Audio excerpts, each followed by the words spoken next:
I hope you stay around till the end. We're talking about the top 10 things that we are thankful for in 2024, and you're going to be very excited to see. Now, of course, this was an election year, so we're going through big moments of the election. But honestly, as we were preparing for the show, even looking at what God did in this last year and season is truly miraculous and unbelievable. And so we need to sometimes get some encouragement. There's a lot of bad things that we could be focused on right now, but God has moved in a way that in this last year, it is absolutely miraculous. We've talked a little bit about it in the last couple of shows, but I'm going to bring in my friend Mario Murillo. And Mario, 10 major things that you and I came together and we picked these out. And I think the audience is really going to appreciate this. What say you? We're going to say number 10, number 9, number 8. And I'm going to get right into it because I wore this shirt in honor of number 10, which is not a national thing we're grateful for, but it happens to be what God did through firepower in 2024 is truly amazing. And we have come a long way. I mean, anyway, let's roll the tape and we'll show you how far we've come. This is the first few minutes of the first time that Todd and I ever did firepower, and I was wearing this shirt. All right, everybody, we have some breaking news. You are tuning into Firepower right now with myself, Todd Coconato, and I have with me Mario Murillo, and it's going to be a pilot episode today of this brand new show that we're doing, which we believe is going to be groundbreaking in many different ways, and Mario's going to kind of explain why that is. Yeah. Well, Todd, the deal is that we weren't going to do this until so many headlines started breaking out that we had to speed up the show. We are building it now. It's going to be on a regular basis. You'll see it, and it'll be different. And interesting enough, a lot of people use the word different. Right. And they don't mean different. They mean, please watch us because it's not like what you think. But in order to keep that promise, there are a couple things that need to be said right from the top. We're going to cover the situation going on with Trump's indictment. We're going to talk about what's happening to the American dollar. And we're going to talk about as well the World Health Organization and the things that have happened. So that's number 10, and we're grateful for it. You folks that are watching Firepower Army have turned this into a very successful show. And I don't know what your experience is, but when I'm on the road, Todd, people come up and tell us how much they are enjoying the show everywhere we go. We never dreamed it would be what it is now, and I believe it's going to be even greater. But what do you say, my friend? I agree with you. Everywhere we go, people come up, many of you, and we thank you. We love when you do that and share that you are an avid supporter and viewer of this show, and you're part of the Firepower Army. And Mario, I really believe the evangelists of today, this is another layer of how we can speak to folks and get the message out and share the good news of Jesus. So the Lord has put his favor on the broadcast, and we couldn't do it without him. So I'm extremely thankful. I'm also thankful. I think I lost a little bit of weight since that first show. So my wife's probably thankful for that too, but that's always a good thing. Well, I'll tell you what, I'm just glad the shirt still fits. And so that will be the one out of the 10 that we'll say the least about, and we're grateful to you for it. But to show you what number 9 is, we're going to roll the tape right now. This is number 9. The Teamsters Union said Wednesday they won't endorse any U.S. presidential candidate for the first time since 1996. That's despite a majority of members backing Donald Trump over Kamala Harris in polls. A recent poll the Teamsters released Wednesday shows 59.6% of its members preferred the Republican candidate, compared to 34% for Democrat Harris.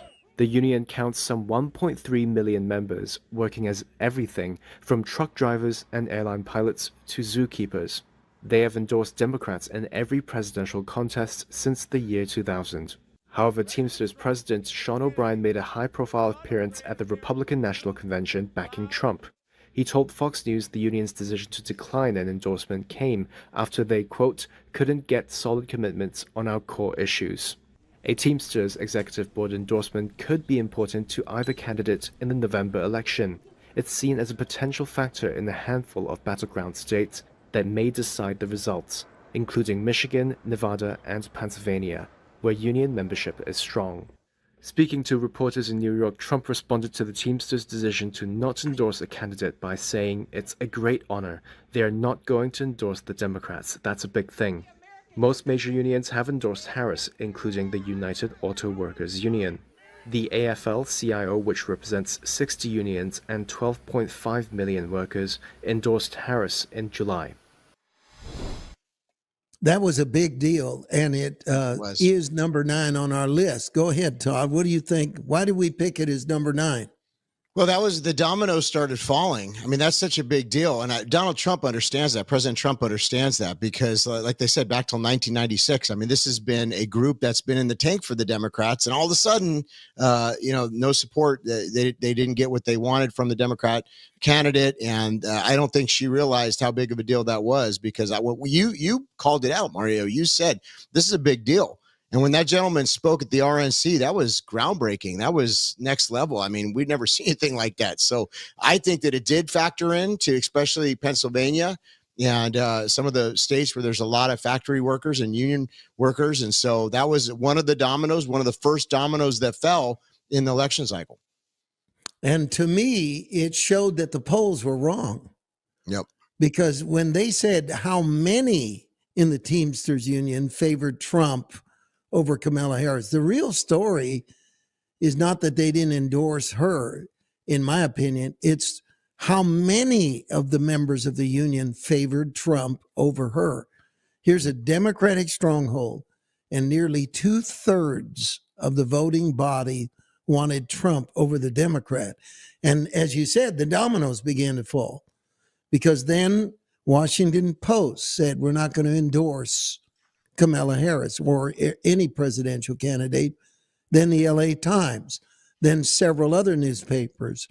So it was really clear at that moment that something was going on, that Trump was attracting voters outside of the Republican base. And that, my friend, was a true act of God. And I think it's very underappreciated. I was actually going to move it higher, but I believe where we have it is just right. And I think that we need to understand that that was the first inclination that, in my mind, this was going to be a landslide. It was just too big a deal, right? Don't you agree? 100%. I mean, that's what I'm saying. The folks that know, and this is where it unraveled. It started unraveling for the Democrats because these were people that were guarantees in the last couple of elections. I mean, it wasn't even, I think they took them for granted. And what it shows too is President Trump is pro-business, pro-industry. I mean, these folks understand, he gets it. He's going to position them to be much more successful. And I think this is where a lot of folks are, Mario, is they're like, look, the Democrats, the globalist policies, they don't help us. They don't benefit the workers. No. They don't benefit the blue collar people. And so everybody was feeling the pinch in their purse and in their spending and their shopping. And they said, no, this is not going to work. And so, yes, I believe you were really keen on this because you spoke about this before anybody else. And I remember listening to what you said about it, and you were spot on. You know, and the thing that I thought about it, that again, I think people were missing, is that's when I knew that Trump was the candidate for the working class. That shift in the narrative, which the Democrats had had a stronghold for decades, claiming they were the party of the working class. That's when I knew something's going on here. All this talk about abortion, that's the other thing. Oh, I knew that when the Teamsters Union did not endorse Kamala Harris, I knew that abortion was not the number one issue. And like I said in the blog, more women wanted groceries than wanted abortions. That's and right. The Democrats were slow to realize that. And to their own demise, they missed the fact that it was inflation. And by virtue of that, the fact that they believed that the open borders were costing them jobs. And that they felt the Democratic power structure, the ruling elite party, cared more about illegal immigrants than they did working class Americans. And I think that's what sunk it. So now we did 9, we did 10 and 9. And so we're going to roll the tape on number 8. What is number 8 thing we're thankful for? I want to bring the conversation back to the broken criminal justice system that is disproportionately negatively impacting Black and brown people all across this country today. Now, Senator Harris says she's proud of her record as a prosecutor and that she'll be a prosecutor president, but I'm deeply concerned about this record. There are too many examples to cite, but she put over 1,500 people in jail for marijuana violations and then laughed about it when she was asked if she ever smoked marijuana. She blocked evidence. She blocked evidence that would have freed an innocent man from death row until the courts forced her to do so. She kept people in prison beyond their sentences to use them as cheap labor for the state of California. And she fought to keep cash bail system in place that impacts poor people in the worst kind of way. Okay, think about this, Todd. I'm going to ask you a question. Get ready, buddy. Okay. Tulsi Gabbard was good news, not for what she did during the election, but what she's going to do during the presidency. And what I want to identify her as number 8 is because she's going to be a powerhouse in the Trump team. And she is a existential threat to the left. And I think you saw it in that video. She so dismantled Kamala Harris in exchange that she dropped out of Kamala Harris dropped out of the race not long after that. She was the most disliked. That's why we know it was an absolute puppet show that she was ever chosen, coronated as the replacement for Biden. But when I'm saying that Tulsi Gabbard in the intelligence community is going to be an articulate and powerful voice. And you saw it in that video.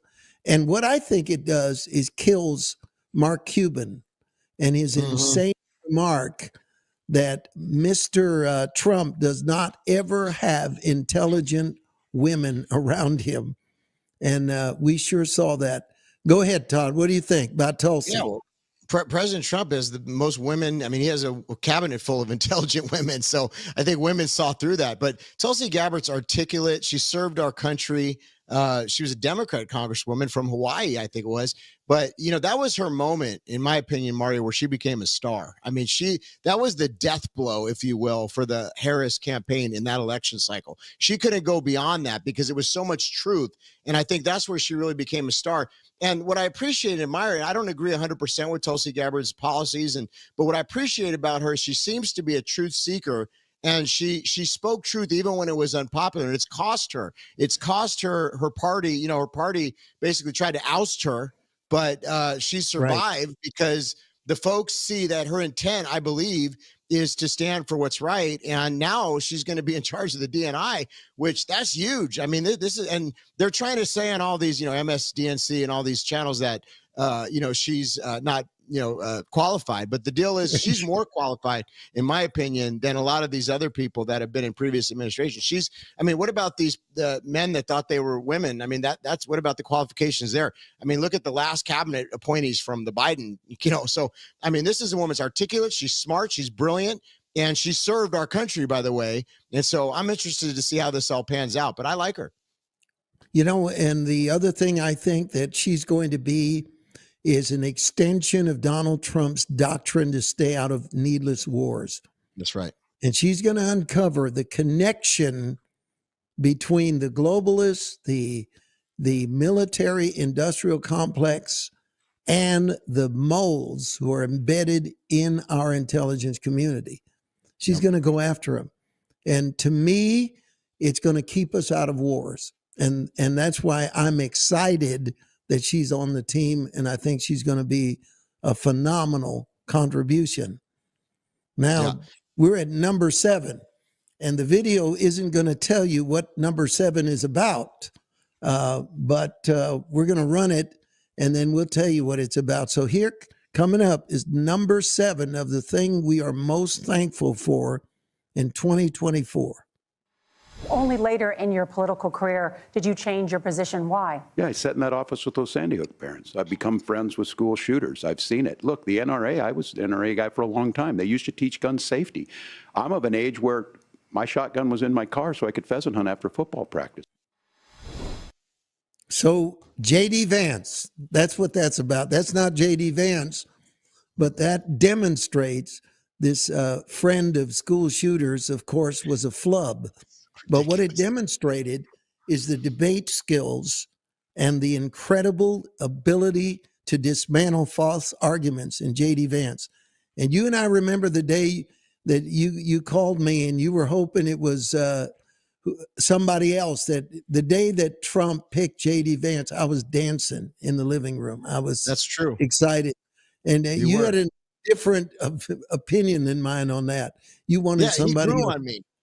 He grew on me. I mean, I trusted President Trump. I figured there was probably a reason why he picked him, but he grew on me. We were looking for. I think Ben Carson was in the running, and a few others. And we like Mr. Carson. He's very man of integrity, loves the Lord. But I was thinking maybe he should have picked a woman or somebody more diverse. But the truth of the matter is, he picked the right guy, because that debate, he shined. He was a star, and he was so. I mean, he is an articulate man that just gave it to. Oh my goodness, it was done. That was another moment where another domino fell, and that's what we saw. And I think, Mario, it was the prayers, because the church stepped up. We have to admit, the church stepped up in this election cycle and prayed, probably unlike anything I've seen in my lifetime. Really prayed. I mean, I know so many people had prayer calls and events and different gatherings and opened the churches and had all kinds of prayer meetings, including what we did at our church. And I really believe God responded to the prayers of the saints. So what was happening is we were watching one domino fall. Tulsi Gabbard coming over. That was bigger than most of us realized, because she flipped teams. And, she came over. That was big. And then this debate, that was a huge one, because a lot of people most people don't watch the vice president debate, but this election cycle they did. And I think it had lasting consequences. It was a brilliant choice to choose Vance for a couple of other reasons. One is he knows how to verbally dismantle CNN, MSNBC, and whenever he was on legacy media, whether it's ABC, CBS, they would throw him these gotcha questions, and he would just eviscerate them. He would neutralize them. And it was interesting how he would turn the tables when he was being interviewed and look at the interviewer and say, you know what you're doing right now? You know why people don't trust you and you don't have the audience you once had, et cetera? He was like a more polite version of Trump, but just as devastating in his debate skills. That's number one. Number two is, and this is big, folks, he's presidential. Yes. You know what I mean, Todd? Yes. He's presidential. That's right. When you say he's like a Trump, he's saying the content of what he's saying is very similar, same message, but he's got that, orator, politician type, where Trump's not a politician. He's just a New Yorker, but he's amazing. We love him. But, his speaking skills probably aren't what people are used to from a candidate, but he's got that. J.D. Vance has that. So he's still packing the same truth, but he's doing it in a real articulate way. Yeah. We can't have Trump for more than 4 years. And J.D. Vance already looks like he is the presupposed nominee for president in 2028 in the Republican Party. Right. The man is going to sit there and get groomed by the best that ever was, Donald Trump. Think about that. No. This guy loves God. This guy is pro-Christian. He's articulate, and we're going to hear from him. The potential exists for 12 years of an era in American politics of conservatism and prosperity, energy independence, and border security. That's an incredible thought, isn't it? Think about it, because don't you see him as basically the front runner for the next presidential election? Absolutely. I mean, as long as he, stays loyal and plays his cards right, which I think he will, I think President Trump is, like you said, is a great mentor, and that America first, what needs to be done. I don't think people are going to tolerate rhinos anymore. I think that rhinos are going to be, they're going to be, they're going to get rid of them. I mean, all these PACs, and there's a lot of power behind this movement, and they're not going to tolerate these rhinos. And so they're all kind of put on notice right now. I think even with the Gates nomination, even though that didn't end up going through, what it did was it shows President Trump what senators and what congressmen are going to be loyal. And I think that it exposed some folks. So maybe Trump used that for that. I don't know. But, there was an expose even in that appointment, because there were folks that were coming out and trying to undermine President Trump. And now he knows who those people are. So it's just interesting. I think that era of the Romneys and those types of people, they're not going to be tolerated by the American people anymore. So people are looking for like, hey, what are you going to do? Are you going to actually do what you said you're going to do? Are you going to fight for the American people? And that's what President Trump has done. And he's a populist candidate. Even though he's on the Republican ticket, he's really more of a populist. He's a man of the people. And that's why so many people showed up that didn't even normally vote to vote for President Trump. Yep. I truly believe that what we're watching is a miracle in the fact of, again, that J.D. Vance will be able to be prepared for the presidency by Donald J. Trump. And this is going to be Trump's Republican Party for a long, long time. There's no doubt in my mind. And the other thing that I love that is gone now is the Obama legacy. It's been wiped out. See, it's been wiped out. And this guarantees it that I'm not going to say anything disparaging about Mike Pence, okay? I'm not going to. But I am going to tell you that there is an energy level in J.D. Vance as a vice president that there wasn't with Mike Pence. So the tendency for a vice president to be more of a figurehead and kind of cut ribbons at mall openings, whatever, that's not going to be the case with J.D. Vance. He's going to be involved in policy. He's going to be involved in leadership. And I don't like the term attack dog, but I do believe that J.D. Vance is going to be one other voice that's going to continue to be a nightmare to the legacy media in being able to destroy false arguments. He's gifted, and I'm very grateful that that we got him. And it is evident to me that he's going to be very powerful. You have any closing remarks about JD? Well, he's fast on his feet, and that's important, and he comes back with just amazing comebacks. So, yeah, I think you're absolutely right. And you know what I love about him? He's got President Trump's back, and that's so important. And so, he needs somebody like that, President Trump. He's been fighting this battle a lot of times by himself. And so I'm really thankful that he's got a running mate that is going to have his back. Yeah, I just feel it feels clean. There's integrity in there. And I feel like we're in for a great time. Now, at number 6 in our countdown, are we really already at number 6 here? I'm glad, because some of these are going to take more comments than the ones we've done before.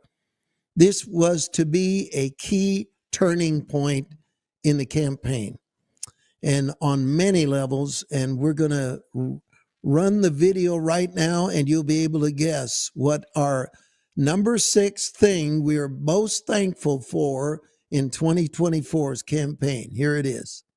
All those things we need to do: child care, elder care, making sure that we continue to strengthen our healthcare system, making sure that we're able to make every single solitary person eligible for what I've been able to do with the with the COVID. With dealing with everything we have to do with.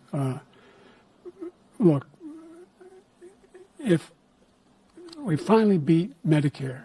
Thank you, President Biden. President Trump? Well, he's right. He did beat Medicare. He beat it to death, and he's destroying Medicare because all of these people are coming in. They're putting them on Medicare. They're putting them on. I mean, I'm sitting here. That was shocking. Yeah. But that was a turning point. You comment first. I'm busy Huge. laughing here.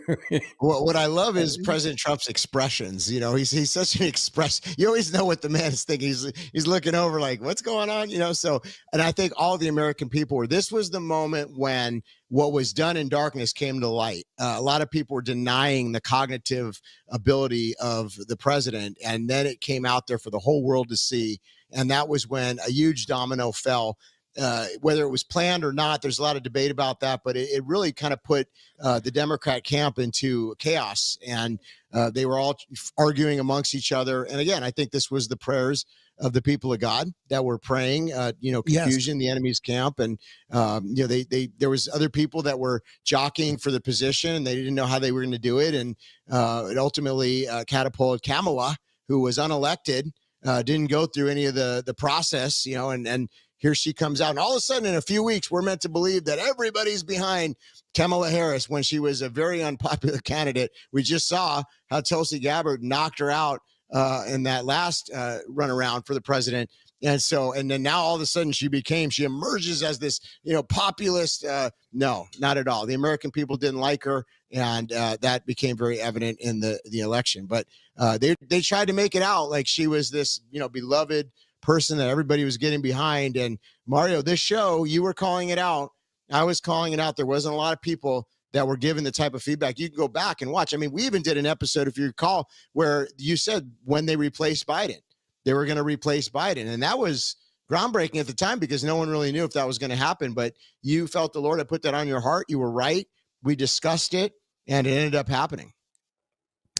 One of the things that I enjoyed in our interchange is how we'll both see something from a different perspective. Like, it isn't that we're disagreeing. It's just simply that you'll have an insight that I'll overlook, or I'll get something that you might not be aware of.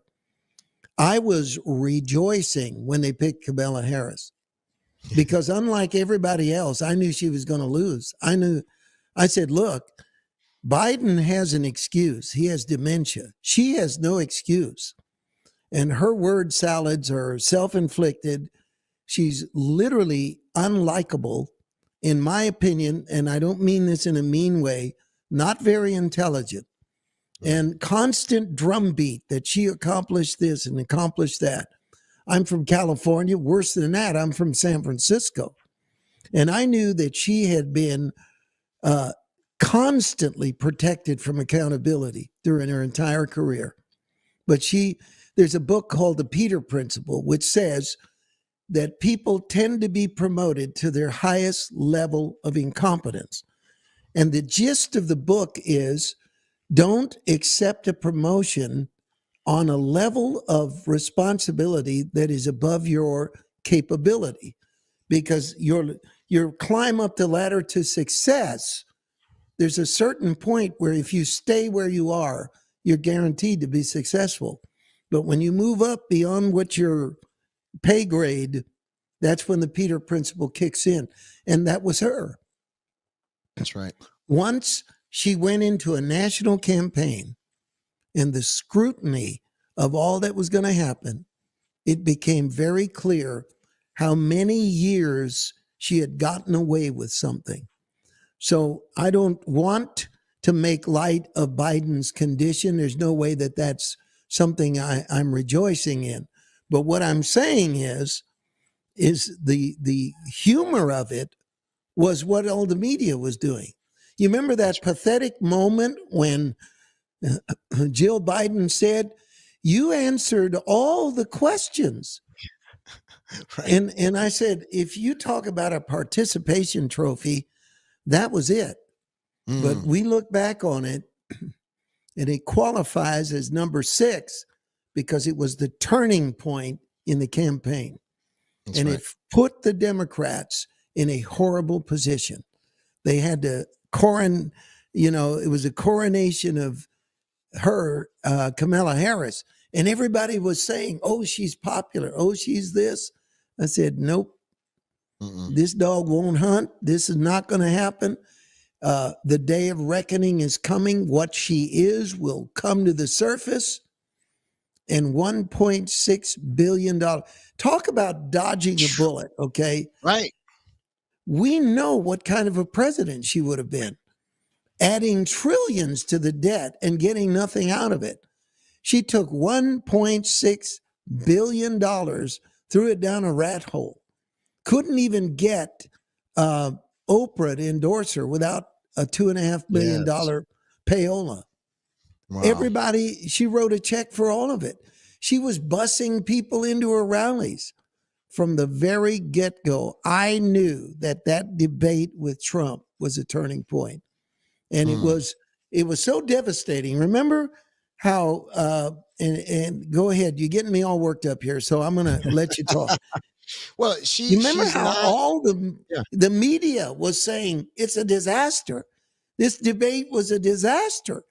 I mean, it was like for a moment, transparency hit all the liars on The View, on CNN, on MSNBC, in print media, everywhere was saying it's a disaster. And it truly was. Go ahead. It was. I mean, even right now, a lot of these legacy media is both the networks, the locals, all of them are having financial problems because no one's watching them. And the reason why no one's watching them is because their credibility is in the tank. You know, you have Kamala Harris. She's awkward. She would do that weird laugh and she couldn't answer anything. Yeah, the cackle. She couldn't answer anything without a teleprompter. So she did not make the connection with the folks because she wasn't answering any questions. She didn't do any press conferences. I mean, here was Donald Trump. He was out there in all these podcasts and all, answering every single question that came in and engaging the folks and being warm and shaking hands. She was like an elite, and people felt that about her, and they saw her, and she was prideful. And so I think people are done with that. I don't think that they want to have a person like that representing them. Yeah. Okay, we're now to number 5. And we're not going to tell you what it is. We want you to see the video and see if you can guess what our number 5 we're most grateful for and thankful to God of what happened in 2024's presidential campaign. Roll the tape.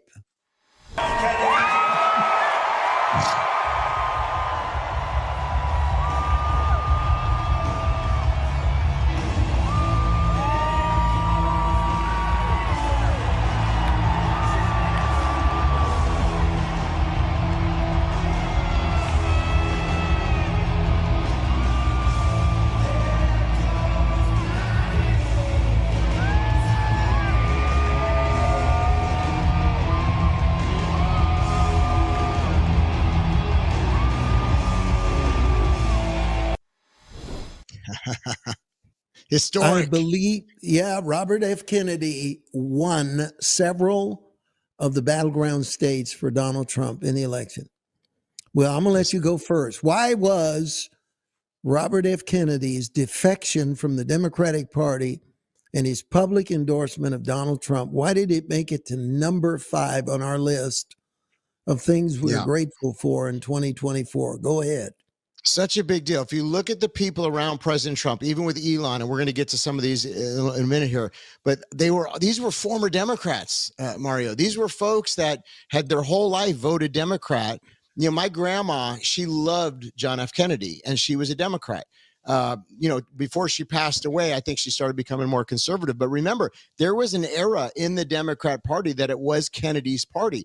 The party's been hijacked. The party has gone far left radical to now where they're basically communists, so the party has shifted from being apparently at one point it was for the people, but now it's not. It's totally shifted. So, RFK coming out, it represents that Kennedy-esque, that legacy. And a lot of folks remember John F. Kennedy, and, he ultimately gave his life, I believe, for what he stood for. And, this same deep state that we talk about in many of our broadcasts. And so this represented the Kennedys coming over and supporting President Trump and that era of that Democrat Party. Those folks like the Elon Musk, like the Tulsi Gabbards, like the RFKs that are now saying, look, this isn't my party anymore. I need to stand behind this man because he represents my values more than the Democrat Party. That to me is a huge deal. Mothers care about what their children eat. And they agree with Robert Kennedy that the food industry is poisoning the kids. They agree. Now, these aren't necessarily Republican women, but once again, the base that was under the Republican tent, this genius, this incredible Donald Trump, once again added another weapon to the arsenal and immediately opened up the Republican Party to a group of people that weren't in the party. How weird is it that suddenly Trump is the candidate of free speech? Trump is the candidate of uncovering the vaccine corruption, taking on Big Pharma. Trump is the candidate of exposing wokeness among our generals and our intelligence community. And so now it's becoming evident that this base of Donald Trump is too big to rig. That's what I saw Robert Kennedy represented it. We've just reached that tipping point where this election is too big to rig, because there were many, many people that were going to vote for Robert Kennedy Jr. as an independent. And his voice added to the Trump train. What an addition. Amazing. Amazing. And think about this too. The celebrities that you mentioned, they had to be bought, and their influence has diminished. Folks are kind of tired of these elite celebrities that they know are, basically just front people for a lot, like you said, Big Pharma, some of these things. So they didn't care about Beyonce or Taylor Swift or, that's pretty bad. I mean, Taylor Swift's got a pretty big following, and they didn't even care about that. They cared about folks like RFK. Like you said, the moms that say, hey, why is it that a lot of the food in America isn't even sold around the world because other countries have banned it? Why is it that, you look at the beach in you look at the beaches in 1967, a picture of that, most folks were in pretty good shape. You look now, obesity has become a major factor. There's all kinds of heart issues, and, America's health is not good. And so something has to change. And so bringing in RFK, this is going to be so disruptive on so many levels. And I think people have been more informed. The internet has helped with that. Sites like X have helped with that. Free speech platforms like Rumble, shows like this that have gone around the mainstream corporate media. And so now we have a more educated population, and people are like, you know what? We need change. We cannot continue going down this path. And that's what RFK. And so all these dominoes falling, these were answers to prayer. And these were huge. And I think that moment when he walked out, Mario, that was a defining moment. That was historic, It really was. And that's when I believe it became too big to rig. Now, this is where you would almost become feeling sorry for the Kamala campaign. Right. Now that we get to the next one, we're coming up on number 4.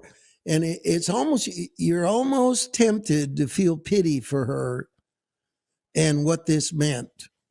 So we're going to look at it, and let's look at this video right now and see if you can guess what number 4 of what we're most thankful for in 2024 is. Let's look at it right now. The rocket company is the only reason we can now send America astronauts into space. Take over, Elijah.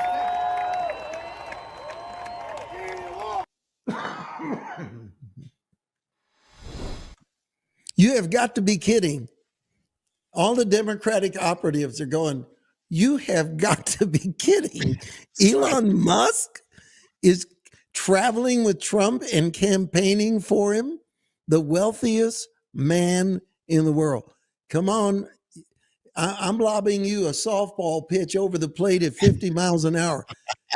What did you think when Elon Musk appeared at that rally in Butler, Pennsylvania? What went through your mind?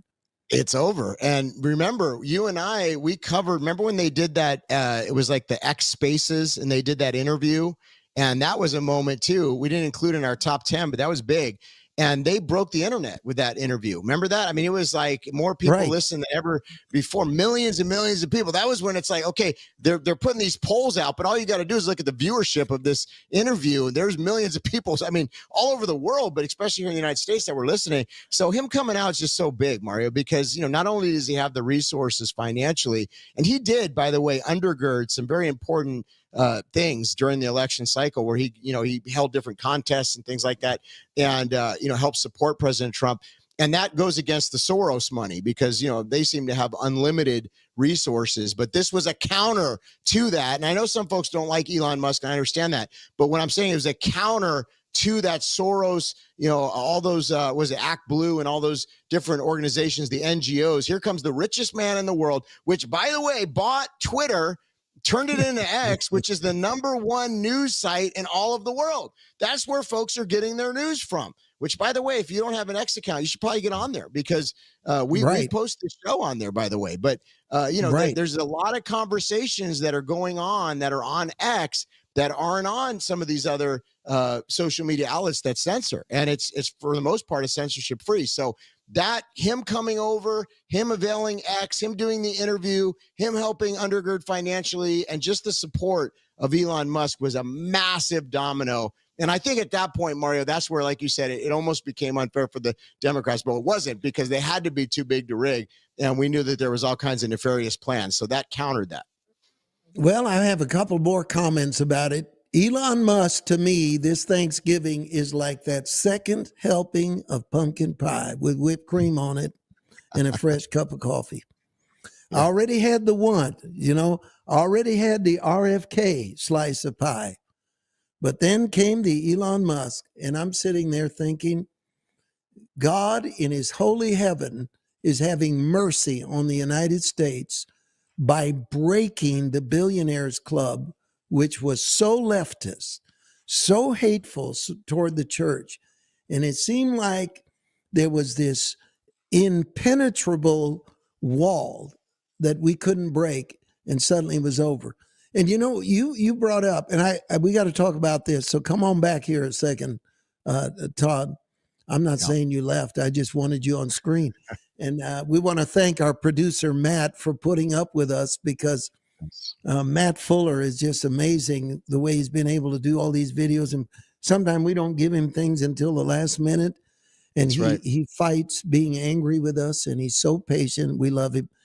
But you mentioned the interview that Trump did with Elon Musk. Yeah. All right. The legacy media was 90% of the media that's out there was a state-sponsored media, totally in the tank for Kamala, right? Absolutely, 100%. So if you were to look at ABC, CBS, MSNBC, CNN, and whoever else I'm leaving out, their aggregate audience, this is Mario Murillo's sudden audience chart. Whenever Kamala was on all of them at the same time being commented, this is what her audience was, aggregate audience. All right. And this is what happened when Trump was on with Elon Musk. That's what happened worldwide. Yep. For free, Trump had 10 times the audience that Kamala ever had. And that is an amazing thing.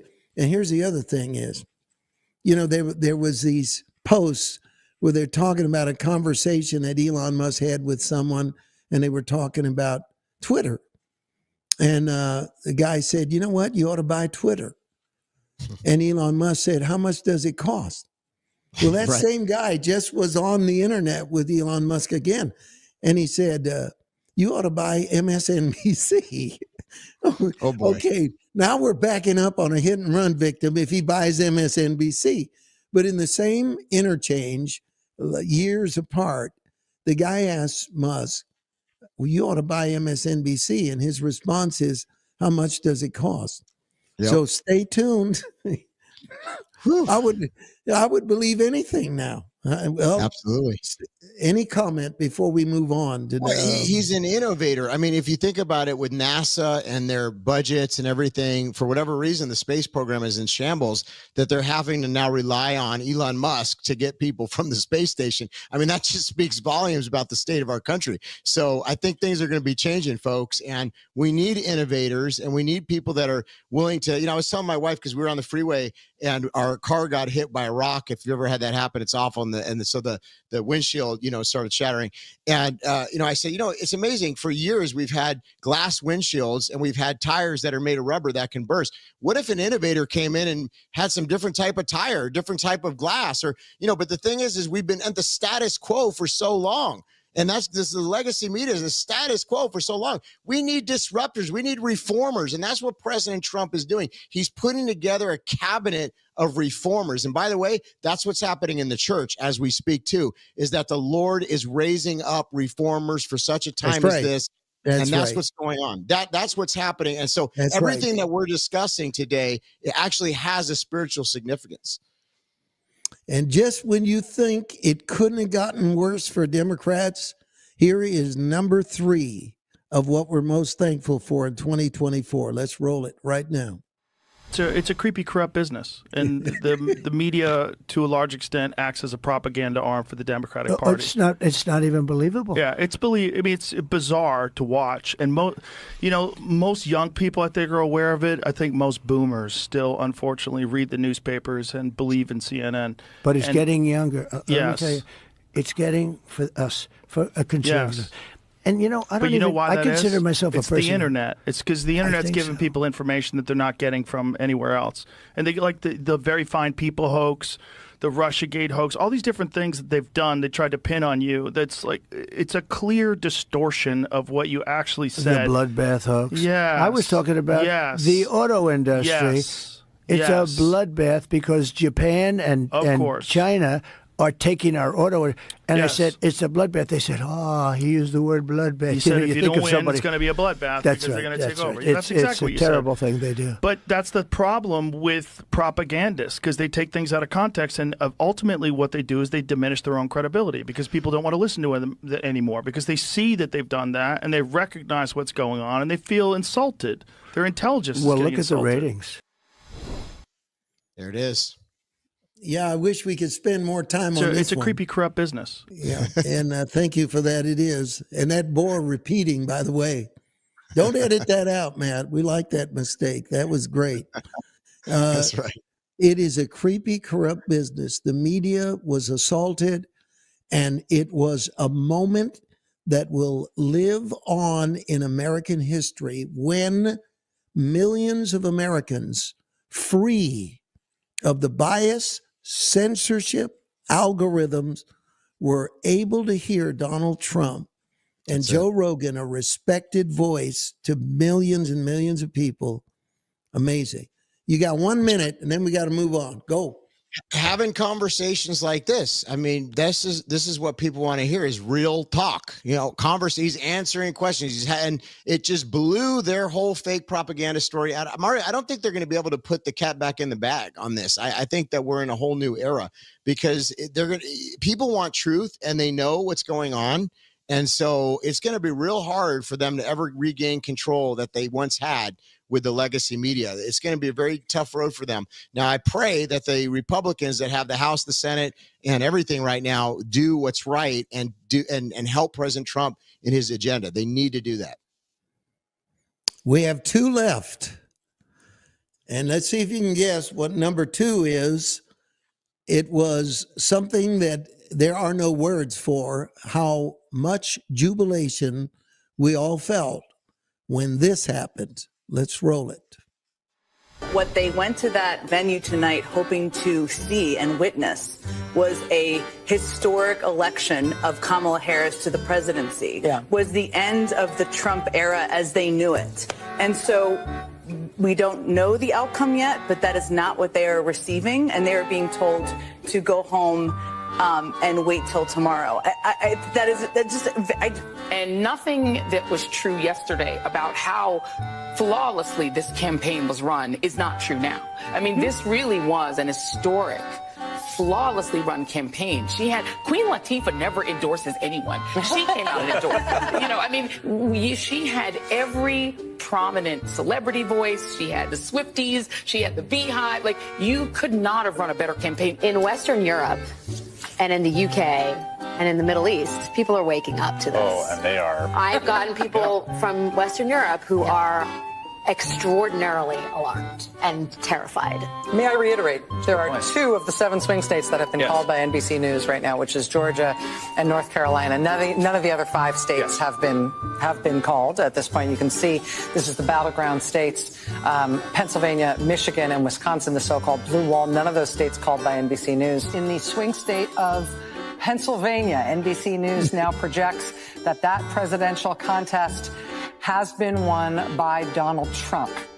It presents an insurmountable future here for Kamala Harris and for the Democratic ticket.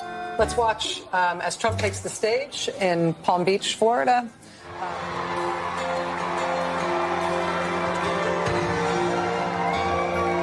We overcame obstacles that nobody thought possible, and it is now clear that we've achieved the most incredible political thing. Look what happened. Is this crazy?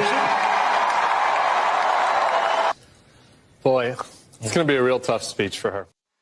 Wow. I mean, the election of Donald Trump was too big to rig, and it was just a total amazing, indescribable victory. I thought when he won against Hillary, it felt awesome. This was on this is another level altogether. What did you think that moment when you saw it hit 270? Because I wasn't leaving. Yeah. It was nothing short of a miracle. Every odd was stacked against us from a worldly perspective. The only thing that we had was the prayers of the saints and overcoming this massive, deeply entrenched. We knew that there was all these plans, things we can't talk about on some of these platforms, but we knew they were doing all these things. And here comes President Trump. And he even said, wow, look what happened. And that's what everybody felt. And it is a huge miracle. And I'm so thankful for the pastors that came out that weekend and said it was a miracle. And for the people that weren't afraid to say what God did, because he did a miracle. And we are still in awe. And you know what? Listen, there's a lot of challenges right now. We're going to cover them all in the show, even next week. But here's the thing. If it would have gone the other way, we'd be in a whole nother world. And everybody knows that. And so even though we have some really big challenges and we report on those things, the fact of the matter is what God did was a miracle. And we need to continue to give him thanks for what he did. We sure do. And wouldn't we love to talk more about the feeling we had when Donald Trump won? And we are now down to number one.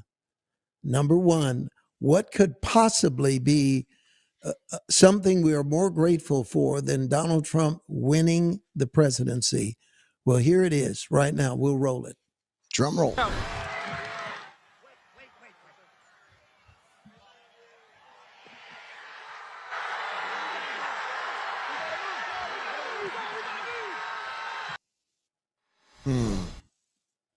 I mean, there are no words because everything else happened on a fairly human level. This one was divine.